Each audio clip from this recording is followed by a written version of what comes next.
Good morning all students.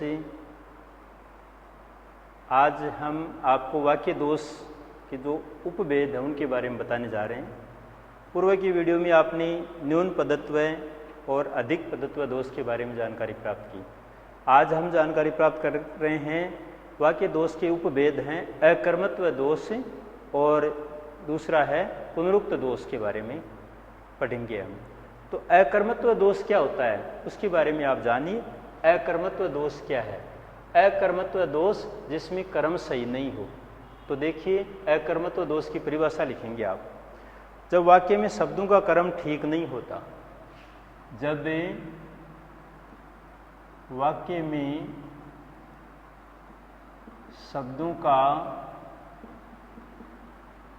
कर्म ठीक नहीं होता, ठीक नहीं होता। जब वाक्य में शब्दों का कर्म ठीक नहीं होता वहाँ अकर्मत्व दोष होता है। वहाँ अकर्मत्व दोष होता है जी। आप इस शब्द से ही परिभाषा बना सकते हैं। अकर्मत्व दोष वाक्य दोष होता है। काव्य दोष में उपभेद है अकर्मत्व दोष। अकर्मत्व दोष कहाँ होता है?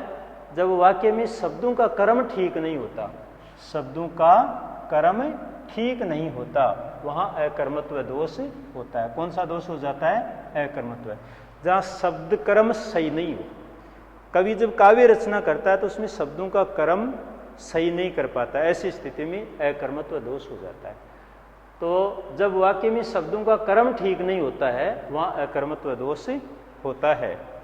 ये दोष विभक्ति चिन्ह अव्यय उपसर्ग लिखो आप। यह दोष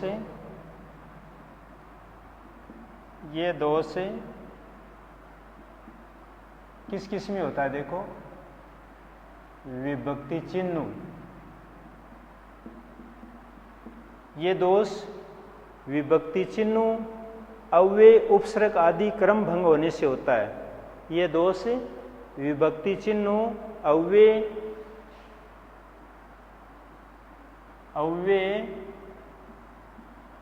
उपसर्ग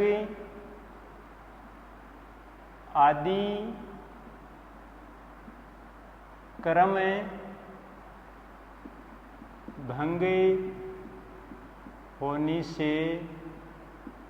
होने से होता है जी। ये दोष कब होता है? विभक्ति चिन्ह अव्यय उपसर्ग आदि क्रम भंग होने से। इसमें क्या होता है? विभक्ति चिन्ह का या अव्यय का या उपसर्ग आदि में से किसी का भी क्रम भंग हो जाता है तो अकर्मत्व दोष कहलाता है। तो विभक्ति चिन्ह अव्यय उपसर्ग आदि क्रम भंग होने से अकर्मत्व दोष कहलाता है। उदाहरण देखिए, लिखिए आप। उदाहरण में आप लिखेंगे ऐसे देना प्रकट,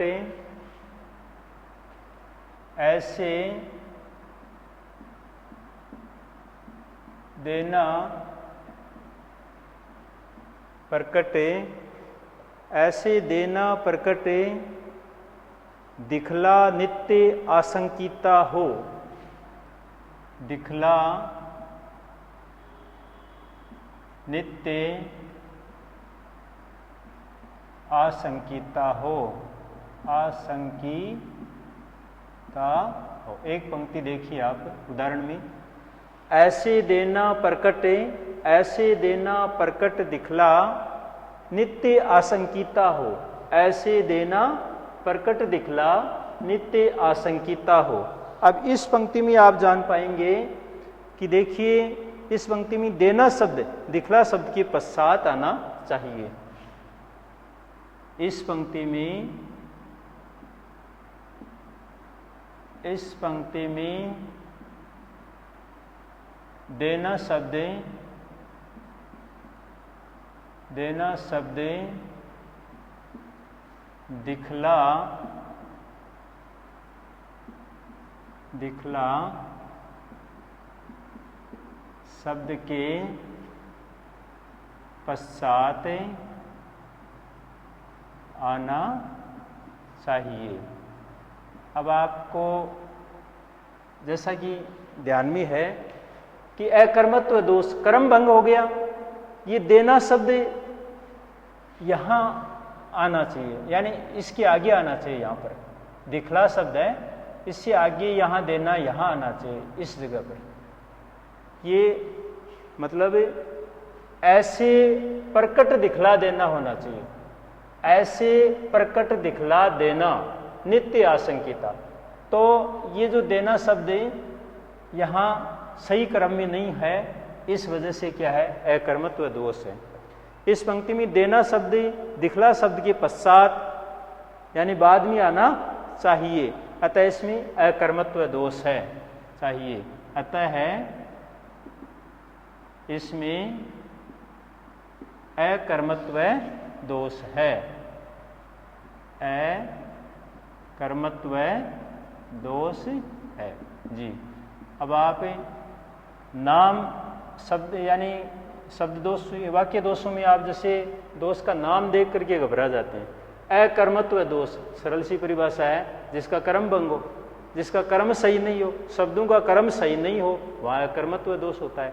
जैसे कि पूर्व की वीडियो में अधिक पद्धत्व है, जिस वाक्य में शब्द कुछ ऐसे शब्दों का प्रयोग होता है जिनको हटा करके भी उसका अर्थ ग्रहण किया जा सकता है, उसके अर्थ में कोई बाधा नहीं होती। न्यून पद्धत्व में शब्द की कमी रह जाती है, अकर्मत्व में शब्दों का कर्म सही नहीं होता है। तो ये सही है कि जब वाक्य में शब्दों का कर्म ठीक नहीं होता, वहाँ अकर्मत्व दोष होता है।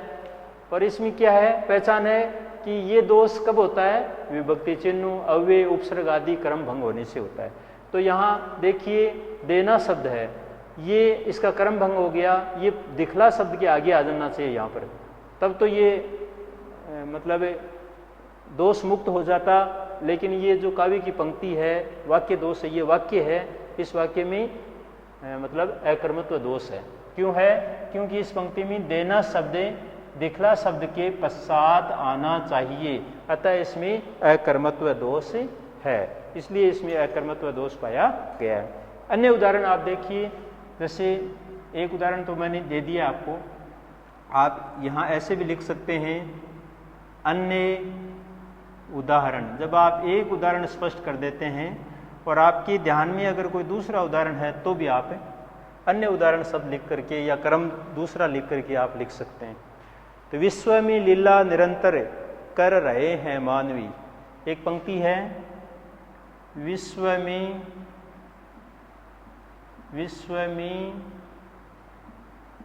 लीला निरंतर कर रहे हैं मानवी, कर रहे हैं मानवी। एक पंक्ति देखिए, विश्व में लीला निरंतर कर रहे हैं, विश्व में लीला निरंतर कर रहे हैं मानवी। अब इस पंक्ति में आप जानिए कहाँ कमी है, इसका कर्म भंग कैसे हुआ। विश्व में लीला निरंतर कर रहे हैं मानवी, यहाँ मानवी शब्द लीला से पहले प्रयुक्त होना चाहिए। देखिए मानवी शब्द है, ये जो लीला शब्द है इससे यहाँ पहले आना चाहिए, मानवी शब्द यहाँ से यहाँ आना चाहिए और यहाँ पूर्ण विराम आ जाता है। तो शब्द बनता है विश्व में मानवी लीला निरंतर कर रहे हैं, तो वाक्य पूरा बन जाता। तो यहाँ इस काव्य में जो पंक्ति है, इस वाक्य में ऐसी स्थिति है कि कर्म भंग हो गया, इसलिए अकर्मत्व दोष है। ये मानवी शब्द लीला शब्द से पूर्व आना चाहिए। तो आप इसका स्पष्टीकरण लिखिए, यहाँ मानवी शब्द लीला से पहले प्रयुक्त होना चाहिए। आप लिखेंगे यहाँ मानवी शब्द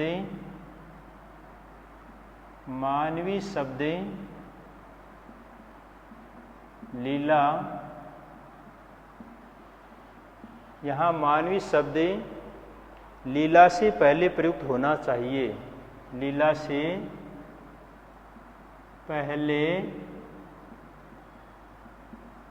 प्रयुक्त होना चाहिए। यहाँ मानवी शब्द लीला से पहले प्रयुक्त होना चाहिए। वे प्रभु इस संसार में निरंतर मानवी लीला कर रहे हैं। वे प्रभु इस संसार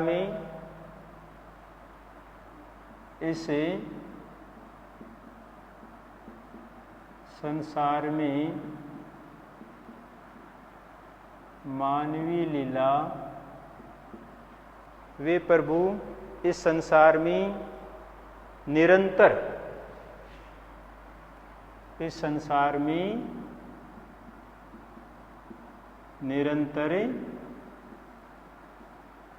मानवीय लीला कर रहे हैं। ये देखो, इस प्रकार ये पंक्ति बन जाती है।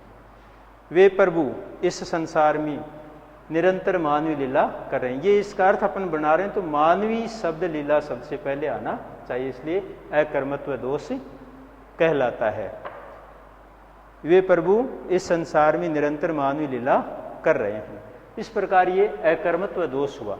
इसके आगे वाक्य दोष का जो 4 नंबर का भेद है, पुनरुक्त दोष। पुनरुक्त दोष क्या होता है, इसके बारे में हम जानेंगे इस वीडियो में।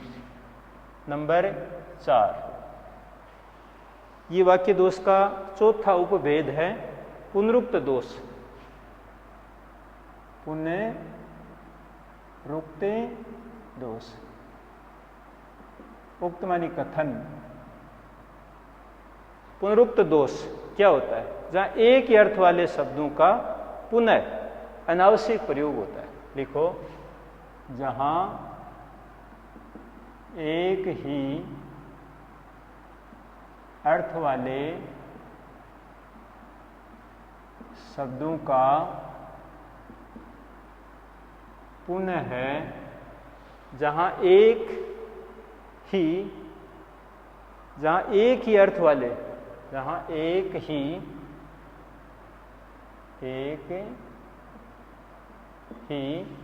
अर्थ वाले शब्दों का, जहां एक ही अर्थ वाले शब्दों का पुनः अनावश्यक प्रयोग होता है। पुनः है अनावश्यक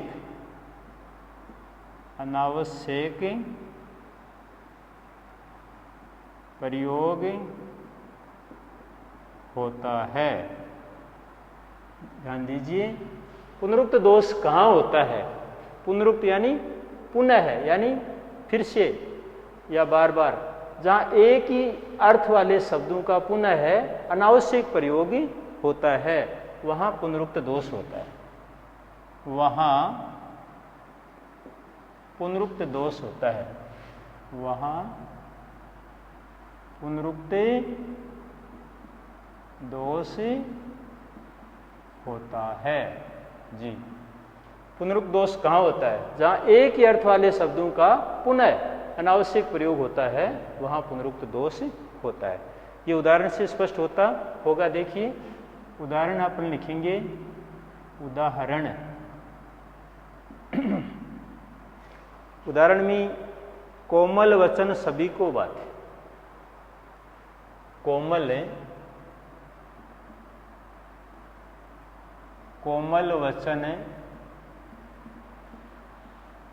वचन सभी को बाते। जी, कोमल वचन सभी को बाते, पहली पंक्ति। दूसरी पंक्ति आप लिखेंगे, कोमल वचन सभी को बाते, अच्छे लगते मधुर वचन, अच्छे लगते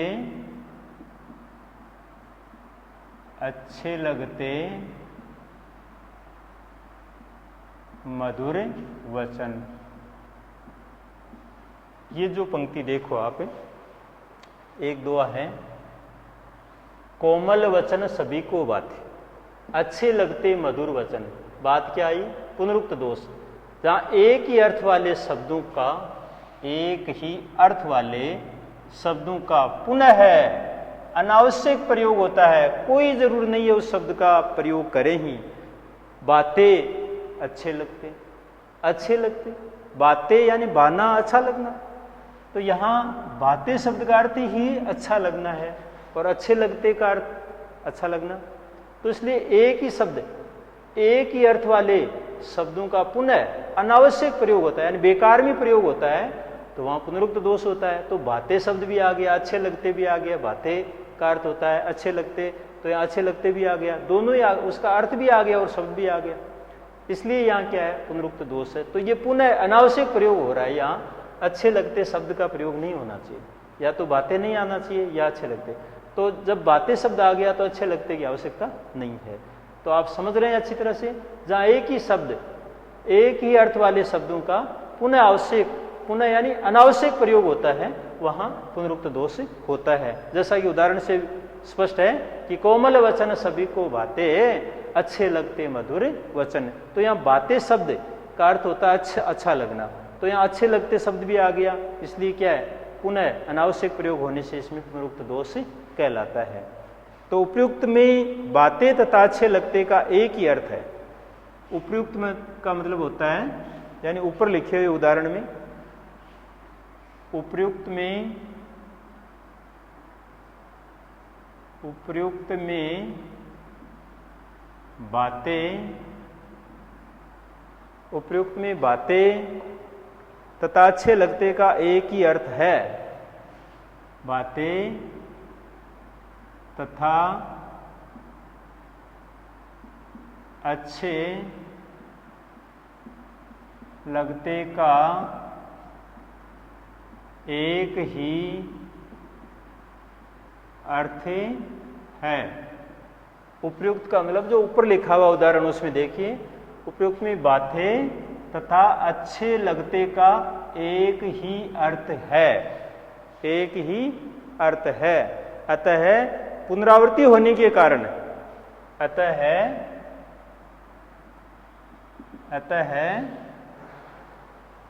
पुनरावृत्ति होने के कारण, पुनरावृत्ति, आवर्ती का मतलब बार बार आना, पुनरावृत्ति यानी शब्द का फिर से आना। अतः पुनरावृत्ति होने के कारण, पुनरावृत्ति होने के कारण, अतः पुनरावृत्ति होने के कारण यहाँ पुनरुक्त दोष है, होने के कारण यहाँ पुनरुक्त दोष है। इसलिए यहाँ कौन सा दोष हो गया, पुनरुक्त दोष।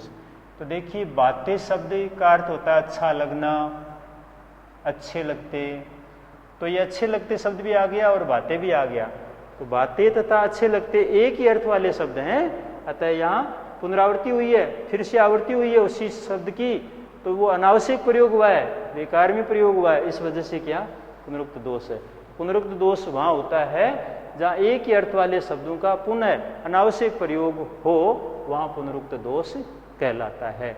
इस प्रकार आपने आज के वीडियो में वाक्य दोष के बारे में, जो आपके पाठ्यक्रम में निर्धारित 4 वाक्य दोष हैं, न्यून पदत्व, अधिक पदत्व और अकर्मत्व तथा पुनरुक्त दोष जो पाए गए हैं, उनको मैंने पढ़ा दिया है। इसके बाद आपको काव्य दोषों के बारे में जो अर्थ दोष है वो आगे के वीडियो में पढ़ाएंगे। इसी के साथ धन्यवाद।